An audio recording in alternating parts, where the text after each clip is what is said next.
నన్ను ఎందుకు తండ్రి ఒంటరిని చేశావు? నన్ను ఎందుకు తండ్రి ఇలాగ ఉంచావు? నాకెందుకు తండ్రి ఈ జబ్బు అనుమతించావు?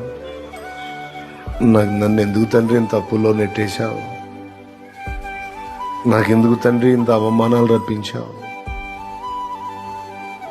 నా హృదయం ఎందుకు తండ్రి ఇంత నలిపావు? నలుగురు నన్ను చూసి నవ్వుకునేటట్టు నన్ను ఎందుకు తండ్రి ఉంచావు?